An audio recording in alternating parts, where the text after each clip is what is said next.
নমস্কার, আমি মৌমিতা। আজ আরেকটি রেসিপি নিয়ে চলে এসেছি। এখন পাকা তালের সময়।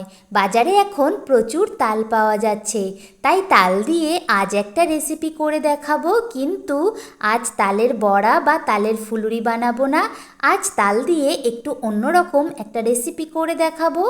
আজ বানাবো পাকা তালের নরম তুলতুলে ভাজা পিঠে বা মালপোয়া। পাকা তালের এই মালপোয়া বা ভাজা পিঠে যেমন খেতে সুস্বাদু, তেমনি এতটাই নরম হয় যে মুখে দিলেই মিলিয়ে যায়। ভীষণই টেস্টি হয় এই পাকা তালের মালপোয়া। আর সামনেই আসছে জন্মাষ্টমী। এবার জন্মাষ্টমীতে পাকা তালের মালপোয়া বানিয়ে গোপালকে ভোগ নিবেদন করুন, দেখবেন ভীষণ ভালো লাগবে। চলুন তাহলে বানিয়ে ফেলি পাকা তালের ভাজা পিঠে বা মালপোয়া। তার জন্য এখানে নিয়েছি একটা তাল। তালটা আমি ভালো করে ধুয়ে এবার তালের উপরের খোসাটা ছাড়িয়ে নিলাম। এবারে তালের গায়ে যে কালো খোসাটা রয়েছে সেটাও ছাড়িয়ে নেব। এরকম কালো তাল দেখবেন বাজারে কিনতে পাওয়া যায়, কালো তাল নেবেন। কালো তালগুলো মিষ্টি হয় আর লাল তালটা কিন্তু তেতো হয়। খোসাটা ছাড়িয়ে নিয়েছি। এবারে এই তালটার মধ্যে আমি অল্প অল্প করে জল দিয়ে তাল থেকে খুব গাঢ় একটা পিউরি বা কাত বের করে নেব। দেখুন, তালের কাতটা আমি বের করে নিয়েছি। তালের কাত বা পিউরিটা কিন্তু একদম পাতলা করা যাবে না। যত ঘন হবে মালপোয়ার জন্য কিন্তু ততই ভালো। আমি দেখুন ঠিক এরকমভাবে কাতটা বের করে নিয়েছি। আর কি কি উপকরণ লাগছে চলুন দেখে নিই। তালের মালপোয়ার জন্য এখানে নিয়েছি দুটো পাকা কলা, নিয়েছি 100 গ্রাম সুজি, এখানে নিয়েছি 2 কাপ ময়দা আর 1 কাপ চালের গুঁড়ো। আমি চালের গুঁড়ো আর ময়দাটা চেলে একটা পাত্রে উঠিয়ে নিয়েছি। এখানে নিয়েছি নারকেল কোড়া, এখানে অর্ধেক নারকেল কুড়িয়ে নিয়েছি। মালপোয়ার জন্য এখানে নিয়েছি 1 কাপ চিনি, আর নিয়েছি ঈষদুষ্ণ লিকুইড দুধ। মালপোয়ার জন্য প্রথমে একটা ব্যাটার তৈরি করে নেব। তার জন্য একটা পাত্রে দিয়ে দিলাম দুটো পাকা কলা আর 1 কাপ চিনি। এখানে আমি 1 কাপ চিনি দিলাম, কারণ তালটা কিন্তু মিষ্টি। আপনারাও মিষ্টি যতটা খেতে চান সেই অনুযায়ী এখানে মিষ্টি ব্যবহার করবেন। চিনিটা আর কলাটা এবার খুব ভালো করে মেখে কলাটাকে কিন্তু একদম সফট করে নিতে হবে, যাতে কলার মধ্যে কোনো শক্ত ভাব না থাকে। আর এই কলাটা দেওয়ার ফলে মালপোয়াগুলো কিন্তু ভীষণই সফট হবে।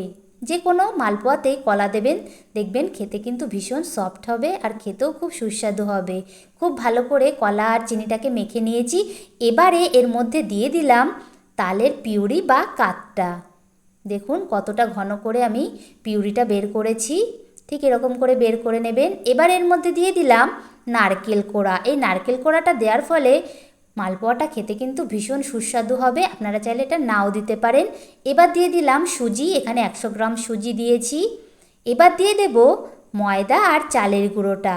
এখানে 1 কাপ চালের গুঁড়ো আর 2 কাপ ময়দা দিয়েছি।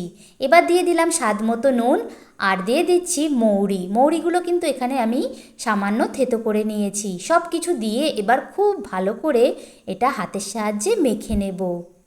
মৌরিটা দেওয়ার ফলে মালপোয়াগুলো কিন্তু খেতে খুব ভালো লাগবে, ভালো একটা ঘ্রাণ আসবে। এবারে এটা খুব ভালো করে হাতের সাহায্যে মেখে নিচ্ছি।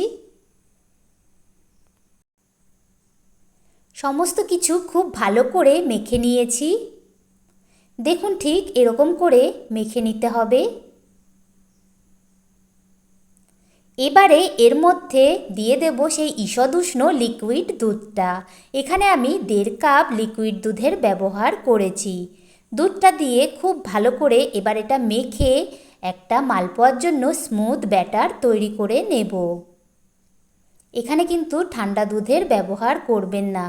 ঠান্ডা দুধ ব্যবহার করলে মালপোয়াগুলো কিন্তু ফুলবে না ঠিকঠাক আর সফট হবে না। তাই এখানে ঈষদুষ্ণ দুধের ব্যবহার করবেন। খুব ভালো করে হাতের সাহায্যে আমি এটা মেখে নিয়েছি। দেখুন ঠিক এরকম একটা ব্যাটার তৈরি করে নিতে হবে। খুব বেশি গাঢ়ও হবে না, আবার কিন্তু খুব পাতলাও হবে না। মালপোয়ার জন্য ব্যাটারটা তৈরি হয়ে গেছে। এবারে একটা গোল হাতা নিয়েছি। এই হাতার সাহায্যে আমি মালপোয়াগুলো কিন্তু ভেজে নেব। হাতাতে আমি অল্প অল্প করে ব্যাটার নিয়েছি। এবারে মালপোয়াগুলো ভাজার জন্য কড়াইতে তেল গরম হতে বসিয়ে দিয়েছি। তেলটা গরম হয়ে গেছে, এবার গ্যাসের আঁচ একদম আস্তে করে দিয়ে দেখুন ঠিক এরকম করে একবারেই তেলের মধ্যে ছেড়ে দেবেন ব্যাটারটা। দেখুন ফুলে উঠেছে মালপোয়াটা কি সুন্দর। এবার আমি উল্টে দিচ্ছি। তালের মালপোয়াটা দেখুন এখানে কতটা সুন্দরভাবে ফুলে উঠেছে। এবারে গ্যাসের আঁচ বাড়িয়ে দিয়ে মালপোয়াটা দুটো পিঠই লাল করে ভেজে নিয়েছি। এবার তেল ছেঁকে একটা পাত্রে উঠিয়ে নিলাম। একটা তালের মালপোয়া তৈরি হয়ে গেছে। আরেকটা মালপোয়া ভেজে দেখিয়ে দিচ্ছি। দেখুন এই মালপোয়াটাও কি সুন্দর ফুলে উঠেছে। এখানে কিন্তু আমি কোনো খাবার সোডা বা বেকিং সোডার ব্যবহার করিনি। তা সত্ত্বেও দেখুন তালের মালপোয়াগুলো কি সুন্দর ফুলে উঠছে। তাই ব্যাটারটা কিন্তু খুব ভালো করে তৈরি করে নিতে হবে। ব্যাটারটা কিন্তু খুব ভালো করে ফেটিয়ে ফেটিয়ে তৈরি করে নেবেন। যত ভালো ফেটিয়ে নেবেন তত ভালো মালপোয়াগুলো ফুলবে আর সফট হবে। এই মালপোয়াটাও ভাজা হয়ে গেছে, তেল ছেঁকে আমি উঠিয়ে নেব। দেখুন কি সুন্দর দেখতে লাগছে মালপোয়াটা। একইভাবে আমি সমস্ত মালপোয়াগুলো ভেজে নিচ্ছি। আমার সমস্ত তালের মালপোয়া বা ভাজা পিঠে তৈরি হয়ে গেছে। দেখুন কি সুন্দর দেখতে লাগছে। আর খেতেও কিন্তু দুর্দান্ত। বাড়িতে বানিয়ে না খেলে বুঝতে পারবেন না যে কতটা টেস্টি আর কতটা সফট হয়েছে এই তালের মালপোয়াগুলো। তাল দিয়ে বড়া বা ফুলুরি তো বানিয়ে খেয়েছেন, একবার এইভাবে তালের মালপোয়া বা ভাজা পিঠে বানিয়ে খেয়ে দেখুন। কথা দিচ্ছি আবার বানাবেন, এমনকি প্রতি বছরই বানাবেন। আর সামনেই আসছে জন্মাষ্টমী। এবার জন্মাষ্টমীতে গোপালকে তাল দিয়ে এই মালপোয়া বানিয়ে ভোগ নিবেদন করুন, দেখবেন ভীষণ ভালো লাগবে।